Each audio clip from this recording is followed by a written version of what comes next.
পারে গিয়ে তিনি রুমাল নাড়তে লাগলেন বাতাসের মধ্যে।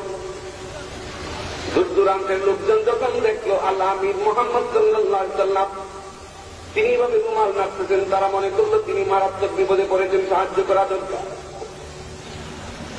যে যেদিক থেকে দেখলো সবাই সাহায্যের জন্য দৌড়ে আসলো, সাফা পাহাড়ের পাদুতে যেতে সমবেত হলো। জিজ্ঞাসা করলো, ইয়া মুহাম্মদ লিমা জামাআতানা, মুহাম্মদ সাল্লাল্লাহু আলাইহি ওয়াসাল্লাম কেন তুমি আমাদেরকে একত্রিত করেছো? লিমা দাওয়াতানা, কেন তুমি আমাদেরকে ডেকেছো? লিমা দাওয়াতানা, কেন আমাদেরকে ডাকলে? তখন আল্লাহ নবী বললেন, ও মক্কাবাসী, তোমাদেরকে কেন ডেকেছি সেটা পরে বলবো, এর আগে আমার সম্পর্কে তোমাদের কাছ থেকে একটা মন্তব্য জানতে চাই। দীর্ঘ 40 বছর তোমাদের মধ্যে আমার জীবন কেটেছে, তোমরা বলো এই 40 বছরের ভিতরে আমাকে কেমন পেয়েছে, আমার আচরণ কেমন, চরিত্র কেমন, আমি মানুষটা কেমন, আগে এই কথাটা আমি তোমাদের কাছে জানতে চাই। তখন একজন নয়, দুজন নয়, সবাই সমস্বরে একসাথে তখন জবাব দিল, মা জাররাতুনা আলাইকা কিযবা, ও মুহাম্মদ, এই 40 বছর বয়সে আমরা তোমাকে একটা মিথ্যা কথা কোনদিন বলতে শুনি নাই। তুমি এমন সত্যবাদী, এমন সৎ মহৎ, একটা মিথ্যা কোনদিন তুমি আমাদের সামনে বলো নাই।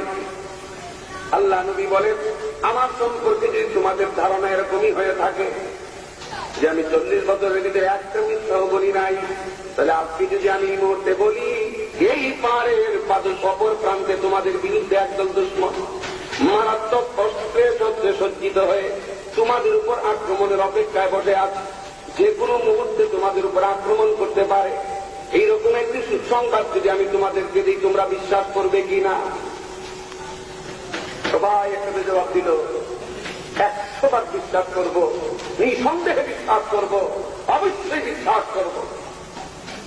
আল্লাহ নবী তখন বললেন, ও আমার দেশবাসী, হে আমার আত্মীয় স্বজনেরা, এই পাহাড়ের অপর দিকে একদল দুশমন দাঁড়িয়ে থাকছে তোমাদের জন্য একটা যেমন দুঃসংবাদ, এর চাইতেও বড় দুঃসংবাদ আমি তোমাদেরকে দিতে চাই। তোমরা যে সমস্ত দেবদেবীর পূজা করে চলছ, ওই সমস্ত দেবদেবীর পূজা তোমাদেরকে জাহান্নামের আগুনে নিয়ে ছাড়বে। সুতরাং ও মক্কাবাসী, আমার আত্মীয় স্বজনেরা, তোমরা যদি ভাবতে চাও, ইয়া আইয়ুহান নাস কুলু লা ইলাহা ইল্লাল্লাহ তুফলিহু, ও মক্কাবাসী, ভাবতে চাইলে লা ইলাহা ইল্লাল্লাহ পড়ো, মূর্তি পূজায় লাথি মারো, তাহলে তোমরা সফল হবে, নাজাত পাবে।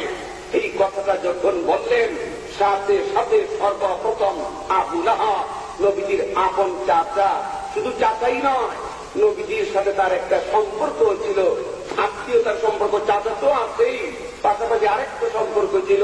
নবীজির 2 জন মেয়েকে এই আবু লাহাবের 2 ছেলে উতবা এবং উতাইবার কাছে বিয়ে দিয়েছিলেন।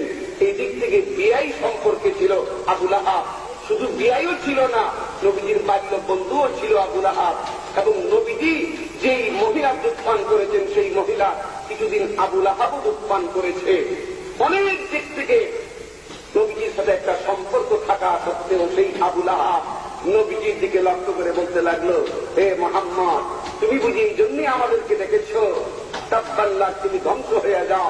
এইভাবে নবীজির দিকে সে তখন নিজের থেকে পাথর করিয়ে মারতে যখন উদ্যত হলো, আল্লাহ পাক রব্বুল আলামিন তার জবাবে তাব্বাত ইয়াদা আবি লাহাবিন ওয়া তাব্বা নাযিল করে জবাব দিলেন আবু লাহাবের সেই পাথর মারার জবাব।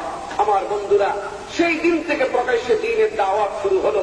কাফির মুশরিকরা নবীজির বিরোধিতায় লিপ্ত হলো, কিন্তু তাদের শত বিরোধিতার ভিতর দিয়েও আল্লাহ নবী দাওয়াতের কাজ এক মুহূর্তের জন্য বন্ধ করেন নাই। এইভাবে যখন দাওয়াতের কাজ নবীজি চালিয়ে যেতে লাগলেন, শত অত্যাচার নির্যাতনের ভিতর দিয়েও দেখা গেল 1-2 জন করে মুসলমানদের সংখ্যা বাড়তে লাগল। যারাই নতুন মুসলমান হন,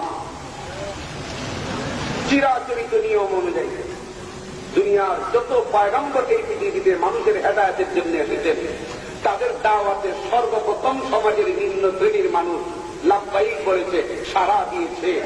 সেই গতানুগতিক নিয়ম অনুযায়ী মক্কার নিম্ন স্তরের মানুষেরা সর্বপ্রথম নবীজির দাওয়াতে লাব্বাইক বলতে লাগলেন। হযরত বেলাল, খাব্বাব, খুবাইব, আম্মার এই সমস্ত লোকেরা ইসলাম ধর্ম গ্রহণ করতে লাগলেন। আর মক্কার মানুষেরা এই নিরীহ মানুষের উপরে অত্যাচার আর নির্যাতন চালিয়ে যেতে লাগলো। কি ধরনের অবর্ণনীয় নির্যাতন সাহাবায়ে কেরামের প্রতি প্রাথমিক যুগের মুসলমানদের উপরে করা হয়েছিল, তার বর্ণনা দেবার ভাষা আমার নেই।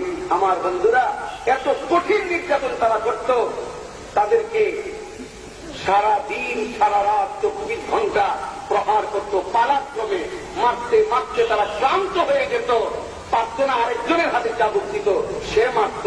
এইভাবে মেরেও যখন দিন থেকে তাদেরকে সরাতে পারত না, হাত পা বেঁধে উত্তপ্ত মরুভূমির মধ্যে তখন তাদেরকে চিৎ করে হাত পা বেঁধে শুয়ে রাখত, বুকের উপরে পাথর চাপা দিয়ে রাখত, আর পিঠের নিচে জ্বলন্ত অঙ্গার, জ্বলন্ত কয়লা পিছিয়ে দিত। তারা চেষ্টা করত এই কষ্ট দিয়ে মুসলমানদেরকে ইসলাম থেকে সরিয়ে আনতে, কিন্তু দেখা যেত নিচের সেই জ্বলন্ত কয়লা সাহাবায়ে কেরামের শরীরের রক্ত চর্বি বের হইয়া জ্বলন্ত কয়লা নিভে যেত, কিন্তু তবুও তারা দিন বর্জন করতেন না। আমার বন্ধুরা, এই অবস্থা যখন নির্যাতন চলতে লাগলো মুসলমানদের উপরে, তখন মুসলমানেরা মাঝে মধ্যে নবীজির কাছে গিয়ে বলতেন, ইয়া রাসূলুল্লাহ, ওরা যে আমাদের উপরে আক্রমণ করতেছে, এইভাবে আমাদেরকে নির্যাতন করতেছে, আমাদেরকে অনুমতি দিন, আমরাও মানুষ, আমাদেরও গায়ে রক্ত আছে, গুস্ত আছে, ওরা আমাদেরকে 10টা দেয়, ইচ্ছে করলে আমরা একটাও দিতে পারি, আমাদেরকে শুধু অনুমতি দেন পাল্টা আক্রমণ করার জন্য। শুধু এইভাবে আমরা একতরফা মার খেয়ে আমরা শেষ হয়ে যাব, তা হতে পারে না। কিন্তু আল্লাহর নবী আল্লাহর নির্দেশে মুসলমানদেরকে এই অনুমতি তখন দেন নাই, বরং তাদেরকে সহ্য করার পরামর্শ দিয়ে যাচ্ছিলেন। এইভাবে নির্যাতনার অত্যাচারের ভিতর দিয়া 13টা বছর পার হয়ে গেছে। এই 13 বছরের ভিতরে মুসলমানেরা শুধু নীরবে একতরফাভাবে মায়ের খেয়েছেনই, কিন্তু কোন পাল্টা মায়ের দিতে পারেন নাই, অনুমতি ছিল না আল্লাহর পক্ষ থেকে। 13 বছর যাওয়ার পরে আল্লাহর পক্ষ থেকে মুসলমানদেরকে হিজরত করার অনুমতি দেওয়া হলো। তখন মুসলমানেরা যার যার সুবিধা অনুযায়ী মদিনায় হিজরত করে মক্কা থেকে চলে গেলেন। হিজরত করে যখন মক্কা থেকে মুসলমানেরা যাচ্ছিলেন, তাদের একটা বুক ভরা আশা ছিল যে অন্তত মদিনায় গেলে এই ধরনের নির্যাতন আর আমাদেরকে ভোগ করতে হবে না, আর আমরা স্বাধীনভাবে ইসলামের অনুশাসন মেনে চলতে পারবো, আমরা দিনের কাজ করতে পারবো, আমরা ধর্মীয় অনুশাসন মেনে জীবনযাপন করতে পারবো। এইরকম একটা আশা নিয়েই তারা বাড়ি ঘর ছেড়ে, পৈতৃক ভিটা বাড়ি সবকিছু বিসর্জন দিয়ে, জন্মভূমি ছেড়ে দিয়ে তারা মদিনায় পাড়ি জমিয়েছিলেন, শুধু এই আশায় যে আমরা ঈমানটা রক্ষা করব। মদিনায় যখন গেলেন, আগে তো ছিল শুধু মক্কার কাফির মুশরিকরা ইসলামের দুশমন, কিন্তু মদিনায় যাওয়ার পরে দেখা গেল শুধু মক্কার কাফির মুশরিকেরা নয়, তখন মদিনার আশেপাশে যত ইহুদি খ্রিস্টান ছিল সবাই হয়ে গেল মুসলমানদের দুশমন।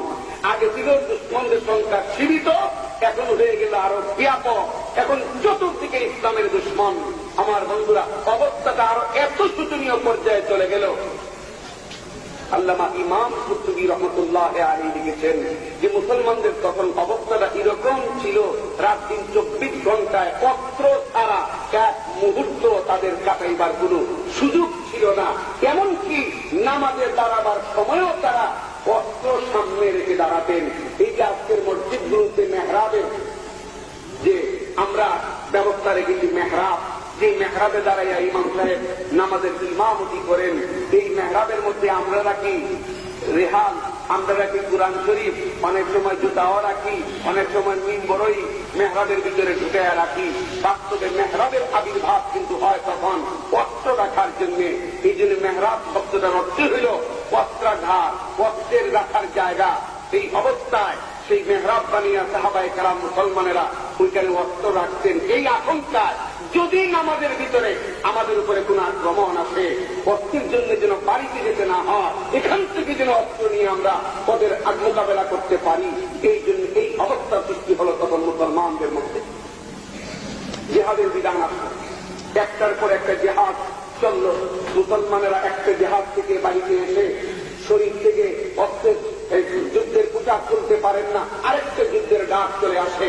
এক যুদ্ধে আঘাতপ্রাপ্ত হয়ে ফিরে আসেন মদিনায়, সেই আঘাত যখন শুকাইতে পারে নাই, আরেকটা জেহাদের ডাক চলে আসে। এই অবস্থা যখন চলতে লাগলো, তখন কিছু সংখ্যক মুসলমান দলবদ্ধ হয়ে সমবেত হয়ে নবীজির কাছে গেলেন, গিয়ে বলেন, ইয়া রাসূলুল্লাহ, আমরা তো মক্কা থেকে হিজরত করে এসেছিলাম মদিনায় এই আশায় যে এখানে আসলে স্বাধীনভাবে আমরা ধর্মকর্ম পালন করতে পারবো, ইসলামের কাজ আমরা করতে পারবো, কিন্তু মদিনায় আসার পরে তো অবস্থা দেখলাম আরো শোচনীয় হয়ে গেছে। আমাদের অবস্থা এখন এমন পর্যায়ে চলে গেছে, অস্ত্র ছাড়া আমরা নামাজও পড়তে পারি না। তাহলে আমাদের জীবনে কি কখনো নিরাপত্তা আমরা পাবো না? আমরা কি দুশ্চিন্তা মুক্ত হয়ে ধর্মকর্ম পালন করতে পারবো না? স্বাধীনভাবে কি আমরা ইসলামের কাজ করতে পারবো না? আমরা কি এই অবস্থা থেকে কোনোদিন মুক্তি পাবো না? এইরকম একটা প্রশ্ন সাহাবায়ে কেরাম আল্লাহর নবীর কাছে রাখলেন। যখন সাহাবায়ে কেরাম নবীর কাছে এই প্রশ্ন রাখলেন, জবাব আসলো আল্লাহর পক্ষ থেকে। তখন এই আয়াতগুলো নাযিল হয়। সূরা নূরের 55 নম্বর আয়াত নাযিল করে দিয়া সাহাবায়ে কেরামের এই প্রশ্নের জবাব আল্লাহ পাক রব্বুল আলামিন দেন। وعد الله الذين آمنوا منكم وعملوا الصالحات ليستخلفنهم في الأرض